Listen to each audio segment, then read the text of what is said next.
Nuestros objetivos, lo que vamos a llevar el día de hoy, pues son puntos claros. En primera instancia vamos a hablar acerca de generalidades, lo más básico para su conocimiento e información acerca del soporte vital. Después de esto, vamos a hablar de dos términos que suelen tener objetivos en común, son similares, pero no son lo mismo. Vamos a hacer una directa disquisición entre lo que son los primeros auxilios y el soporte vital plenamente dicho. Vamos a hablar un poco ya en conocimiento pleno del área acerca de la importancia de saber y conocer acerca de maniobras de soporte vital y vamos a pasar después a hablar de constantes vitales, lo que seguramente conocemos todos como signos vitales. Y después de haberlo hablado de ellos, pues vamos a ver también los tipos, sus parámetros, vamos a conocerlos un poquito más a los signos vitales, ¿de acuerdo?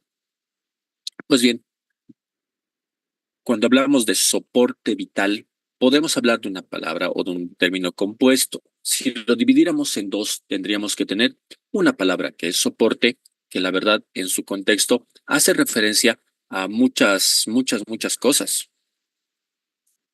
Un soporte, hablando así directamente, tiene que soportar un peso en la casa, los pilares, los marcos, que sostienen el techo, que nos dan un aguante físico para que éste no ceda ni se mueve. Si habláramos de otro término un poco más técnico y tal vez ustedes lo conocen mejor que yo, podríamos hablar de soporte técnico. Compramos un aparato, tenemos un aparato el cual en su funcionamiento presenta fallas y hay una guía, alguien que nos dice que puede estar fallando, qué opciones tomar. Algo que realmente nos soporta, nos habla de buen funcionamiento. Y la otra palabra que podríamos tomar en cuenta sería la parte que dice vital, o sea, lo necesario para mantener una vida. Si uniéramos estos dos términos directamente, podríamos hablar del soporte vital en salud, directamente dirigido a nuestras áreas, a donde estamos postulando, que es la parte de ciencias de la salud. Cuando hablamos de soporte vital en salud, hacemos referencia a maniobras, técnicas y tratamientos que se realizan en una situación de urgencia o emergencia para sostener, para mantener la vida de una persona o un paciente después de que algo en su interior ha fallado, ha dejado de funcionar. En cambio, cuando hablamos de primeros auxilios como concepto pleno, tenemos que es la atención inmediata, lo más pronto posible, que es provisional, o sea que no va a llevar hasta el final o hasta la cura, que se brinda a una persona, a un paciente que tuvo un accidente o una situación de emergencia, para así preservar su vida y también para evitar que las lesiones que ya presenta se compliquen más, hasta el momento que podamos entregar, podamos pasar a esta persona en estado de necesidad a un profesional en áreas médicas o de la salud. ¿De acuerdo? Son, me imagino, términos que ya están comprendidos. Pero para una mejor comprensión, podemos realmente hacer que se saquen la mugre. No que se peguen, sino confrontar, ver estos dos términos en la magnitud de su significancia y realmente hacer una diferenciación acerca de qué son y a qué hacen referencia. Vamos entonces a comparar. Aquí he querido elegir esta imagen bastante contrastante y conocida, que es una imagen de la Cruz Roja, no como institución, sino como directamente soporte, y los cuidados del soporte vital. Este signo que tienen al frente de ustedes, que está al lado derecho, se denomina o se llama estrella de la vida. Es realmente el signo que nos hace referencia al profesional, al personal entrenado en áreas críticas o de emergencia. Tenemos dos imágenes, tenemos dos casos. En ambos casos hay personas involucradas que seguramente requieren un nivel de auxilio. Este nivel de auxilio se les está brindando por otra persona que está haciendo un procedimiento, que tiene consigo aparatos.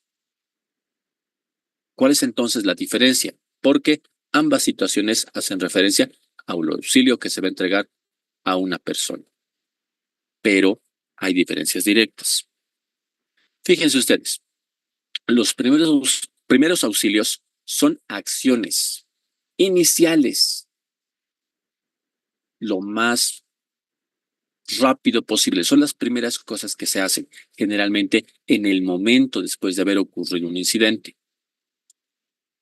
Estas maniobras, estas acciones van a ser realizadas por una persona cualquiera, no siempre profesional de la salud, pero que tenga un conocimiento básico, un entrenamiento, que haya tomado tal vez un curso o haya tenido algún tipo de relación con primeros auxilios. Estas acciones, esta persona las va a realizar con el material que esté a mano, con el que tenga cerca. Tal vez hay un botiquín, tal vez tiene algo consigo en su mochila. Siempre hay algo, aunque sea de fortuna, un cartón, una madera, algo para poder realizar un auxilio. Y ese tipo de acciones y de cuidados se van a mantener hasta que esta persona, en su acción loable, pueda entregar al paciente, a la persona en estado de necesidad, a un profesional de salud para un apoyo superior. En cambio, que el soporte vital también van a ser acciones realizadas, pero lo más pronto posible. No inmediatamente, porque generalmente no hay un profesional de la salud ahí, a la vueltita, en la esquina de donde ha ocurrido un hecho. ¿No es así? Pues bueno, estas acciones las va a realizar un profesional entrenado, con conocimiento, con pericia, con acciones de causa.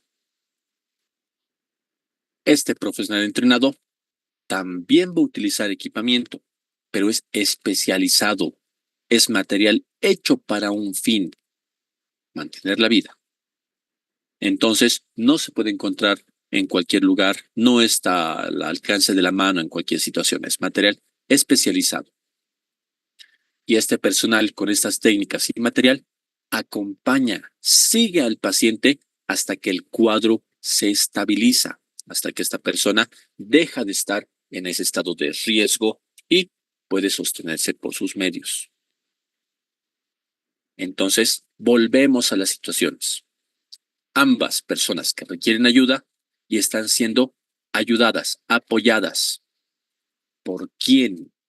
¿Por qué tipo y con qué nivel de conocimiento de atención? ¿Con qué aparatos? ¿Con qué insumos? ¿Y hasta qué momento? Esa es una diferenciación plena de lo que son los primeros auxilios en su contraposición del soporte vital. Es importante conocer técnicas de soporte vital. Nosotros consideramos que sí, no porque sea el docente del área y trabaje en esa área, es que puedo decir es importante para todos. Hay razones.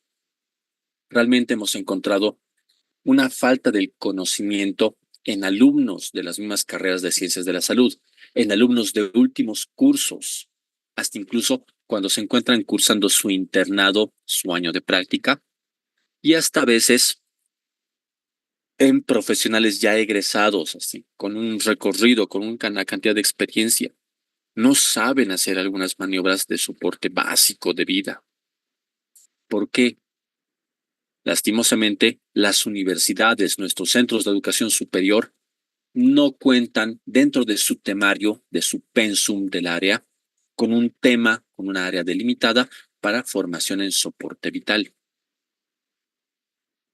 Entonces, los profesionales, si no les exigen, si no los enseñan, hasta que lo requieren, hasta que ven que es necesario, recién tal vez algunos se interesan. Y es por eso que hacen cursos por fuera del área de su educación netamente formal.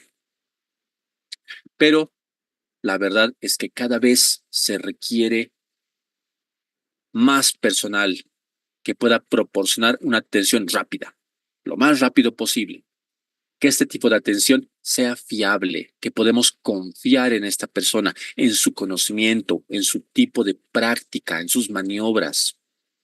Y que estas maniobras, esta práctica, estas acciones sean estandarizadas, se conozcan y se manejen en todo el mundo.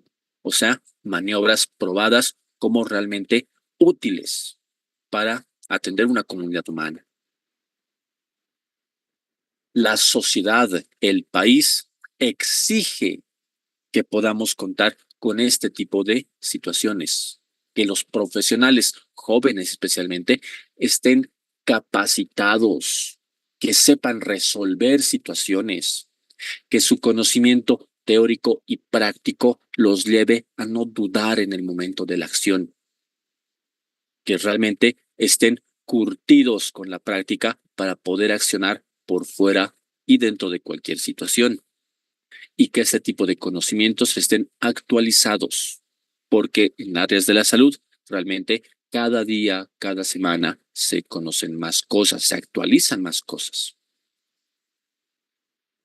Les comento que por fuera de nuestro país, y no les estoy hablando de muy lejos, no, de Europa o de África, Japón, en Norteamérica, aquí en nuestro cono, con nuestros vecinos de en sus colegios, en sus escuelas, ya se brinda educación en estos tenores. Hay chicos de entre 12, 13 años que ya están aprendiendo maniobras que salvan vidas de una forma básica, pero ya empiezan a aprenderlas porque a veces no hay un profesional de la salud cuando uno lo requiere. El tema es ayudar a las personas. Porque, pues como la vida es compleja, prácticamente la vida es la capacidad de un organismo para nacer, crecer, multiplicarse y después tal vez en algún momento morir. Eso es, el personal de salud está ahí para eso, para cuidar, para acompañar a la persona en las distintas etapas de esto que llamamos vida, desde el inicio hasta el final, con muchas cosas al medio, con muchas situaciones directas. Porque la salud es un equilibrio, realmente es un constante ir y venir. No siempre vamos a estar sanos, no siempre vamos a estar jóvenes, no siempre vamos a estar fuertes. Todo depende de cómo nos cuidemos, de cómo nos dirijamos, de cómo pensemos y de cómo también la vida se vaya uno a presentar con nosotros. Al fin y al cabo, la vida es un equilibrio, es un precario equilibrio entre puntos distantes. Entonces, las constantes vitales directamente son indicadores, son escalas, son cosas que nosotros podemos medir, percibir, tocar, ver, sentir y en las cuales les podemos dar una valoración numérica. Para un profesional entrenado, este tipo de variaciones de percepciones pueden realmente dar muchos datos acerca del estado de la salud o la enfermedad de una persona. Hay muchos tipos de constantes vitales, entre los cuales vamos a mencionar a la temperatura, la frecuencia cardíaca con su reflejo que es el pulso, a la frecuencia respiratoria, a la presión arterial, la saturación de oxígeno y el nivel de conciencia que también ya es contado dentro de los signos vitales. La temperatura directamente es la medición, la magnitud física del grado de temperatura caliente o fría que tiene los cuerpos o los ambientes. Anoche hacía no más friecito por la lluvia, por todo, y ahora está más soleado, más calentito. ¿Ya? Es una percepción de la temperatura ambiental. En cambio, que la temperatura corporal es el resultado o es la medida de el equilibrio, nuevamente, de la generación y eliminación de calor por el cuerpo, porque el cuerpo humano genera su calor. Hay formas de que el cuerpo va a hacer calor. Gasta energía para crear calor, pero cuando se pasa de sentido y hay mucho calor, también el cuerpo humano dispara ciertas reacciones para que este calor pueda disiparse o perderse. Al fin y al cabo, y siempre, el cuerpo humano dentro de él va a tener muchas funciones, muchos procesos químicos, físicos y biológicos que funcionan de una forma adecuada a una determinada temperatura. Si esta temperatura varía, estos procesos químicos no se dan. El cuerpo no funciona adecuadamente por fuera de parámetros de temperatura ya predichos. Si nos fijamos a esta tabla, pues vemos que una medida normal podría cuantificarse entre 36 y 37.5 grados, una temperatura corporal. Cuando hablamos de temperaturas más altas, ya tenemos algunos otros de significancia plena. Cuando hablamos de una temperatura que rodea los 37.5 grados hasta los 39.5, es denominada fiebre. Fiebre como tal, un aumento de la temperatura por encima de lo normal.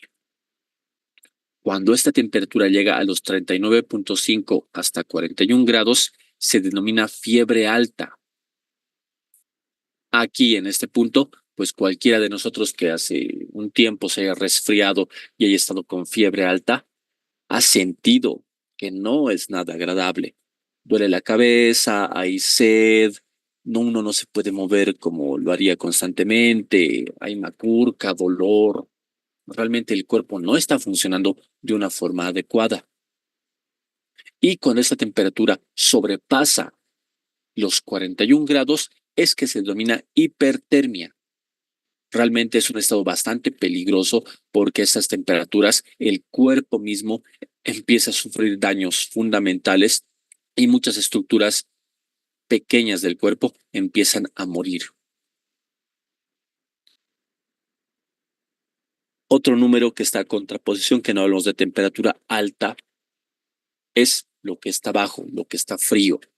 Y cualquier estado que esté por debajo de 35 grados centígrados se denomina hipotermia, temperatura baja. También riesgosa para ciertos sentidos y niveles. La frecuencia cardíaca como tal es una variación. Entonces, como les comentaba ya la anterior vez, la frecuencia es la cantidad de veces que un determinado fenómeno ocurre en un tiempo. ¿Cuántas veces se lavan los dientes en el día? Una vez, dos veces. Hay cuates que se lavan hasta 5 veces al día los dientes por la comida, por su estado de salud. Y hay a veces también personas que no se lavan ni una sola vez al día. A veces, ¿no? Una vez cada 3, 4 días. Y eso. Pues bueno, la frecuencia es la cantidad de veces que ocurre un fenómeno en un tiempo. Y la frecuencia cardíaca es la cantidad de latidos que se presentan en un minuto. Cantidad de fenómenos en un periodo de tiempo. Este tipo de fenómenos deben ser percibidos. Nosotros debemos directamente tener relación con ellos. Y como son sonidos, utilizamos el aparato de la audición. Pero como colocar el pecho sobre el oído sobre el pecho del paciente con todo el ruido ambiente, a veces el operador es un poco mayorcito, un poquito sordo, no escucha bien, hay variaciones. Para este tipo de hechos es que se inventó este aparato que denominamos fonendoscopio o estetoscopio, con el cual, acoplado a nuestros oídos y con un aparato de percepción sobre el pecho del paciente, podemos aislar de los ruidos ambientales los ruidos de ese corazón. El estetoscopio y el fonendoscopio, estimados, no aumenta, no potencia el sonido, sino lo aísla de otros ruidos externos y lo lleva directamente hacia nuestros sentidos. Tenemos que comprender y entender dónde se encuentra el corazón. Para escuchar directamente el corazón, tenemos que saber dónde está. Y la verdad, no está al lado izquierdo del pecho, no está por aquí. Y no tiene esas formas raras y bonitas, no así como... No, el corazón no tiene esa forma ni se encuentra en el lugar donde nos dicen las caricaturas, sino se encuentra a mitad del pecho, tiene una forma realmente particular, un cacho inclinada hacia la izquierda, pero directamente se encuentra al centro del pecho. Ahí es donde tenemos que encontrar el latido cardíaco, siempre tomando en cuenta las superficies óseas, que son las costillas, que pueden estar rodeando al corazón y haciendo una suerte de muro que va a evitar que podamos escucharlo tan fácilmente. La frecuencia cardíaca normal se considera en un parámetro entre 60 y 100 latidos por minuto. Cuando nos salimos hacia arriba de estos números normales, ya es algo llamativo, es algo abrupto. Y denominamos a la taquicardia. Fíjense en este taqui. Siempre va a hablar de cosas que están elevadas o aumentadas. Y la parte de cardia nos va a dar la relación con el corazón. Taquicardia, un aumento de función cardíaca. Lo contrario pasa con este otro término, que es la función cardíaco, latido cardíaco disminuido. También tiene su pre, la bradi. Bradi es bajo, disminuido. Y la parte de cardia nuevamente hace relación al funcionamiento cardíaco. Entonces tenemos lo que está por encima y lo que está por debajo de algo que consideramos normal. El pulso como tal, como reflejo o repercusión del funcionamiento cardíaco, es también perceptible. Tendría, la verdad, que ser el mismo número, tendría que ser un número coincidente con la frecuencia cardíaca, ya que el pulso lo sentimos porque el corazón bombea, empuja sangre y esta sangre llega con una fuerza y la podemos sentir a distintos niveles. Ese es el pulso. Claro que también tiene ciertos otros tipos de parámetros para su medición, ¿no? El ritmo, la amplitud, la profundidad. Son cosas que van a llevar más adelante en sus vidas profesionales. Pero sepan que el pulso es un reflejo directo de la actividad cardíaca. Entonces está bastante relacionado. Y el pulso lo podemos tomar en distintos lugares, tanto arriba cerca del cuello, en el pulso carotídeo, como en el brazo, el pulso braquial, en el antebrazo, por la parte distal, lo que es el radial y el cubital, ¿no? Como distales, cerca del pliegue de la ingle, el pulso inguinal, el pulso popliteo, a la altura del pie, el tibial posterior o el pedio. Depende del sitio donde tomemos y del estado del paciente, el pulso va a tener variaciones, especialmente porque estamos hablando de arterias que son elásticas, son flexibles y que se encuentran a distintos niveles y por lo tanto tienen distinto grosor, distinto calibre. Otro grado de frecuencia, la llamada frecuencia respiratoria, la cantidad de veces que inhalamos y exhalamos por minuto. Cuántas veces metemos aire y sacamos aire en un periodo de tiempo. La parte de la respiración, pues, tiene métodos, tiene formas.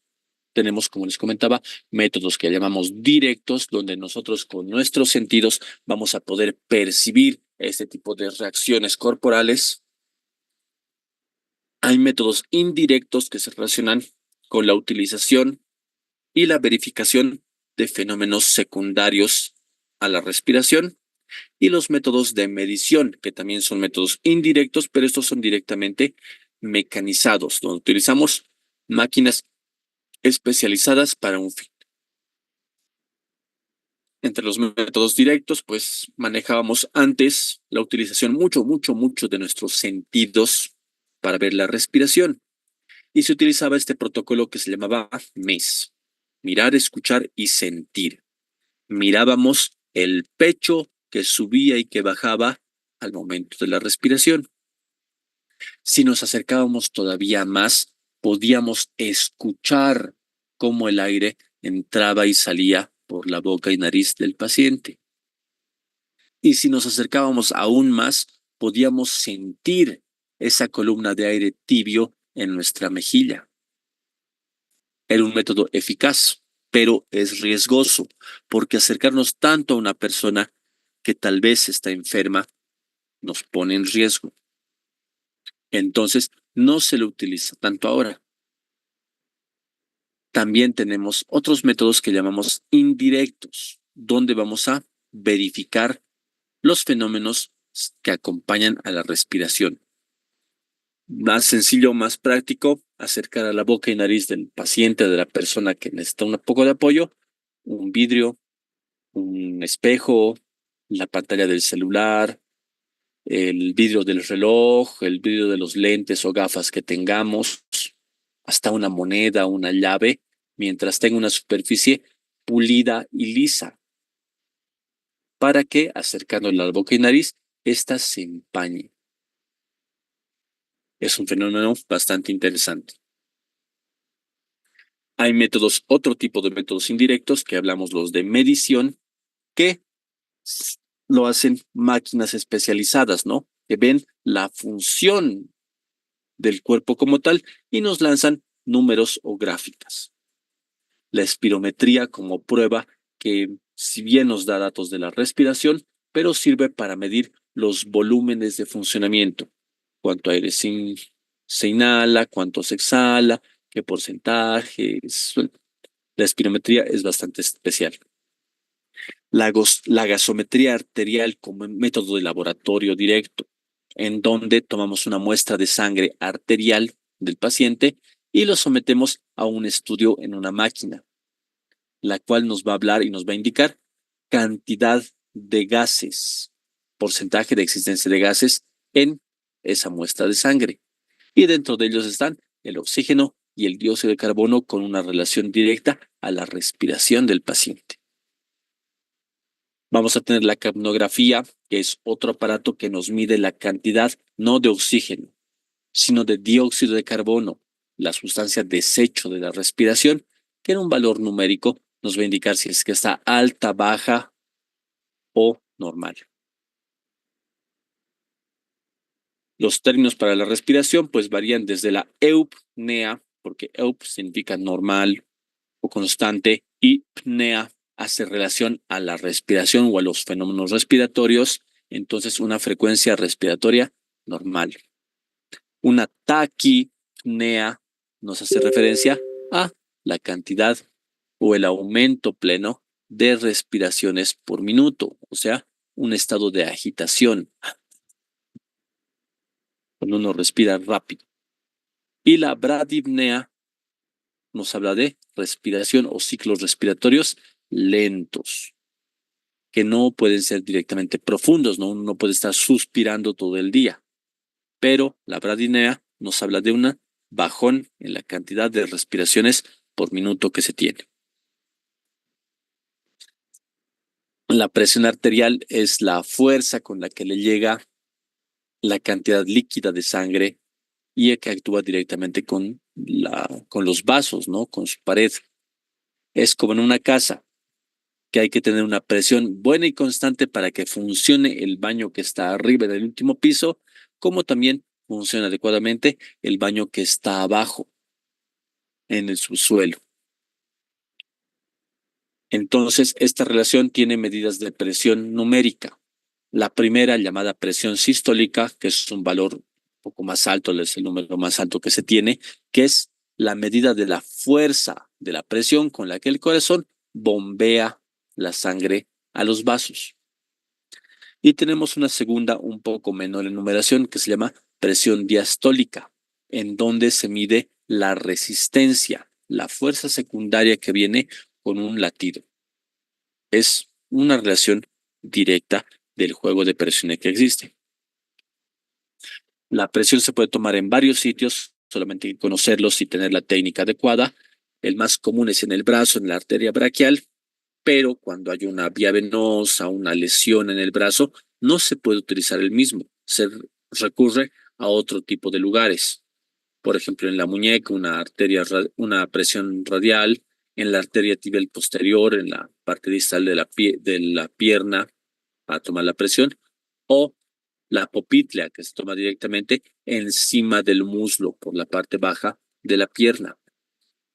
Obviamente que para tomar estas presiones hay que tener conocimiento, hay que tener instrumentos, porque en el momento de la medición, con un mal procedimiento, podemos incluso dar malos números, que la interpretación no sea la correcta y esa persona la estamos poniendo en una situación que realmente no tiene.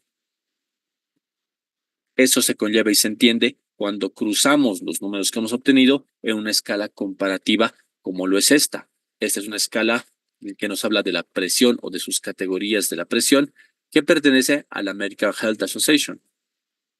Entonces, para este tipo de escala, toda presión sistólica que esté inferior a 120 es normal. Y cualquier presión diastólica que esté por debajo de 80 también es normal. Pero lo raro es cuando ponemos números fijos. Todo lo que esté por encima está mal y todo lo que esté por debajo está mal. Entonces son parámetros que tienen que tener lugar a una interpretación y conocimiento. Con una mala técnica de colocado, de toma de presión, realmente eso tiene números completamente alterados. Y a una persona, a un paciente con esos números, uno puede ir y asustarlo, decirle tienes presión alta o algo similar, cuando realmente el estudio de la presión es un estudio largo. Hay que ver al paciente a distintas horas, en distintos tiempos, hasta que realmente revierte el cuadro. Entonces, no es a la ligera que se dan los números y los diagnósticos. Uno tiene que estar bastante seguro de qué es lo que dice y qué es lo que hace. Otra forma de medida que tenemos es la saturación de oxígeno. Directamente se realiza con este aparato que seguramente tienen uno en casa y conocen bien, que se denomina oxímetro de pulso. El oxímetro de pulso es un aparato que mide, que capta el porcentaje de hemoglobina, o sea, de una proteína en los glóbulos rojos que está cargada o llena de oxígeno. Entonces, este tipo de medida nos da un parámetro en cantidad porcentual.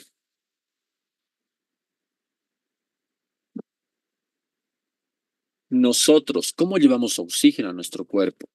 Pues lo tomamos del ambiente. Cuando respiramos, se introduce a nuestro cuerpo una corriente de aire. Aire no es lo mismo que oxígeno, estimados jóvenes. El aire, dependiendo mucho del lugar donde se encuentre, tiene distintos niveles de concentración de oxígeno. Pero con la medida que tenemos ahora, nosotros como estamos normales, todos sanitos y bonitos, es algo adecuado para nosotros, solo para nosotros.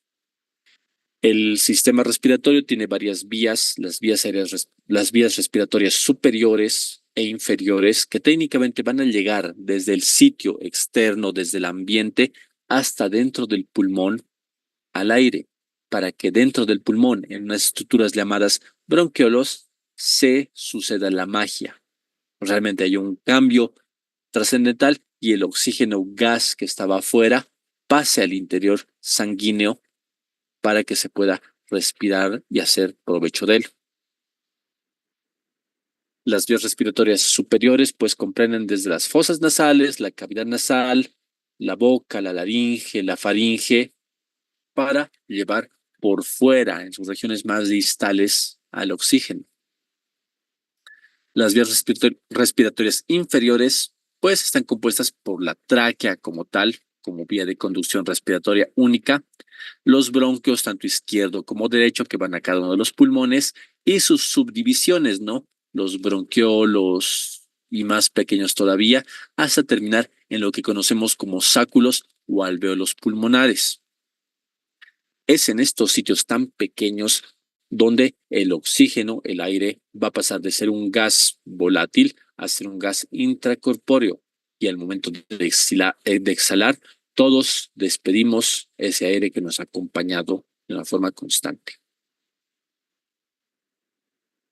El oxímetro de pulso, pues, es un aparato que sirve para medir de una forma rápida, fiable y eficaz la cantidad de oxígeno que tiene la sangre de una persona. Para este hecho, el oxímetro de pulso siempre va en una región distal, en un dedo, de la mano, del pie, porque en estos sitios hay vasos muy pequeñitos y como son más o menos la parte más alejada del cuerpo, es ahí donde podemos realmente tomar una medida de cómo se está distribuyendo el oxígeno en el cuerpo. Estos oxímetros tienen en una punta un haz de luz infrarrojo que atraviesa piel, músculo, todo y pasa por los vasos, y esta diferencia de color o de intensidad va a ser percibida por un fotorreceptor que va a traducir esta información en una calidad numérica. Es por este motivo que la oximetría se toma en los dedos, en la parte más distal. Pero este número también puede verse alterado si es que la persona está con frío, si es que tiene alguna suerte de tapadura o algo similar, y más común aún, esmalte de uñas, porque el esmalte, más aún si es de algún color oscuro o de un componente metalizado, va a reflejar los haces de luz y realmente va a dar malos datos en la medición de la saturación.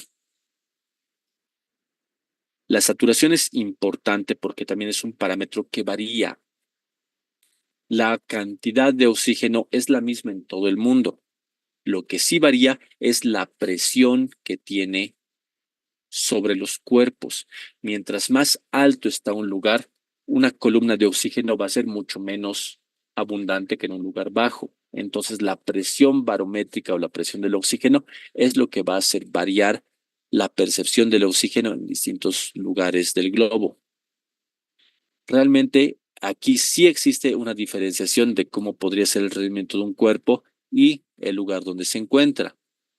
Pero hay cuerpos y cuerpos. Cuerpos que realmente no reaccionan, no disparan en un sitio complejo, y otros cuerpos que sí, que se ponen morados, que el corazón late, que causa mareos y malestares. Pues bueno, un sinfín de cosas que acompañan a la descompensación por altura. Tienen que tener en cuenta esto porque no es lo mismo hablar de un paciente normal aquí a 3.500 metros de altura como en Cochabamba o en Santa Cruz, donde su nivel del mar es mucho más disminuido. El nivel de conciencia también es importante. Prácticamente, ¿cómo responde una persona a los estímulos? ¿Cómo reacciona? ¿Qué tan atento está su cuerpo para esta respuesta? El nivel de conciencia tiene varios términos y hay que realmente conocerlos para poder discernir entre uno y otro. Estar dormido no es lo mismo que estar en un estado de somnolencia o confusión. Tenemos que ver los parámetros que esto implica y más que todo tenemos que ya entrenar a nuestros sentidos para que puedan buscar ciertas situaciones y así reportarlas.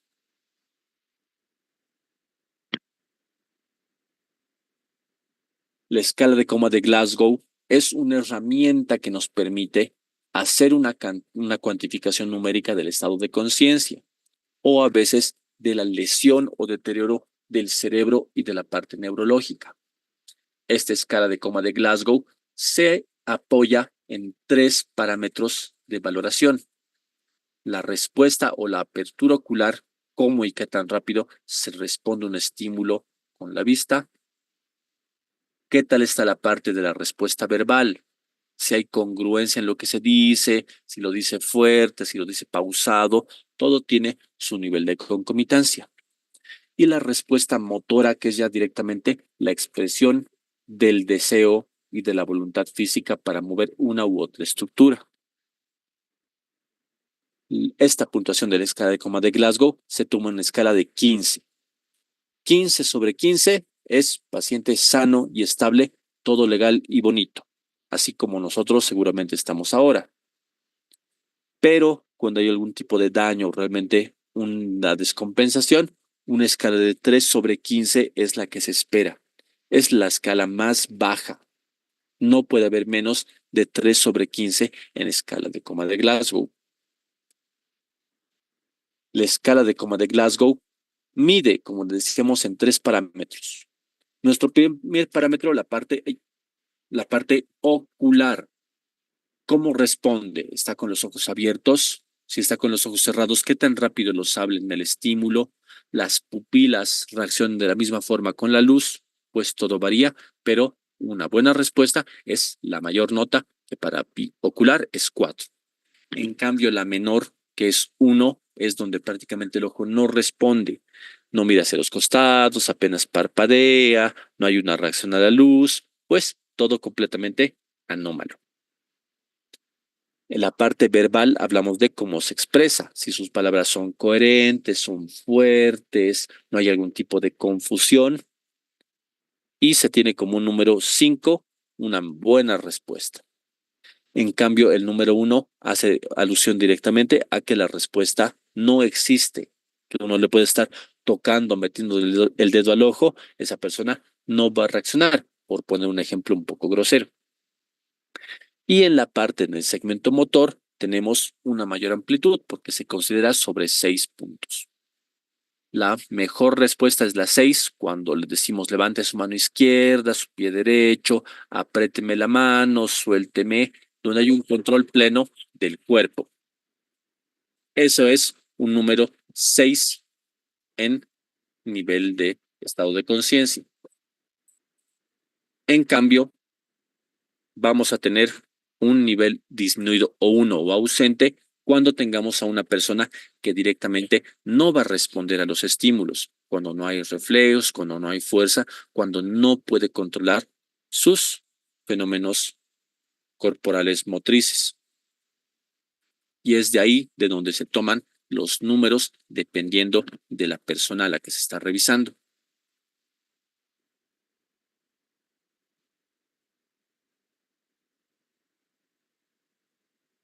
Estimados jóvenes, la medición de estos parámetros vitales realmente es importante. Saberlos, conocerlos, ver cuál es su medida fundamental es bastante importante. ¿Qué es normal, qué es anormal? Depende mucho de nosotros y realmente su interpretación plena nos habla acerca del estado de salud de una persona. Como les indicaba la anterior vez, no podemos dudar, no podemos temblar ante una emergencia. Tenemos que responder de una forma concisa y concreta. Posiblemente no sea la mejor respuesta, que haya dudas, pero en ese momento es lo que podíamos hacer. A lo largo vamos a poder medir o cambiar nuestras decisiones para pensar en el futuro del paciente.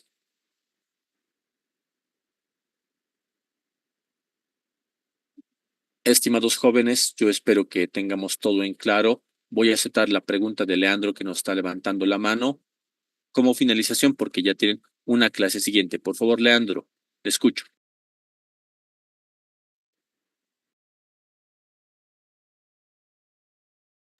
Yuhu, Leandro. Bueno, tal vez fue un simple error. Entonces, no hay dudas, estimados jóvenes. Vamos a parar aquí. Estiren las piernas, vayan por un vasito de agua, coman algo, porque tienen todavía clases a lo largo de la tarde. Les mando un fuerte saludo. Éxitos. Hasta otra oportunidad.